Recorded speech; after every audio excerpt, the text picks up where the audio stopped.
ঘরোয়া পদ্ধতিতে কাতলা মাছের কালিয়ার রেসিপি। কড়াইয়ে তেল দিয়ে নিয়েছি।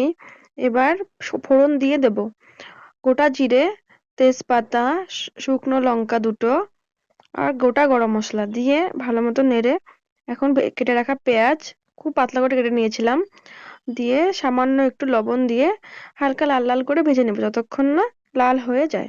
গুঁড়ো মশলা করে নিচ্ছি, 1/2 চামচ হলুদ গুঁড়ো, 1 চামচ লঙ্কা গুঁড়ো, 2 চামচ জিরে গুঁড়ো, 1/2 চামচ লবণ। এবার পেঁয়াজ ভাজা হয়ে গেছে, কেটে রাখা টমেটো গুলো দিয়ে দিচ্ছি। এবার কেটে রাখা টমেটো গুলো যখন ভাজা ভাজা হয়ে যাবে তখন যে গুঁড়ো মশলাটা করে রেখেছিলাম সেই গুঁড়ো মশলাটা দিয়ে মোটামুটি আবার কষিয়ে নিতে হবে কিছুক্ষণ। যখন মোটামুটি কষে যাবে তখন গ্রেট করা পেঁয়াজ দুটো ও 2 চামচ আদা রসুনের পেস্ট দিয়ে ভালো মতন কষিয়ে নেব। যখন ভালো মতন কষানো হয়ে যাবে, কাঁচা গন্ধটা চলে যাবে, তখন সামান্য জল দিয়ে ঢেকে দেব। ঢেকে দেওয়ার পর আমি আগে থেকেই মাছ ও আলু ভেজে রেখেছিলাম। সেই যখন জলটা ফুটে আসবে ফোটানো জলে আলুটাকে দিয়ে দেব। আলুটা দিয়ে মোটামুটি 5-7 মিনিট এটা রান্না করে নেওয়ার পর মাছগুলো আমি দিয়ে দেব।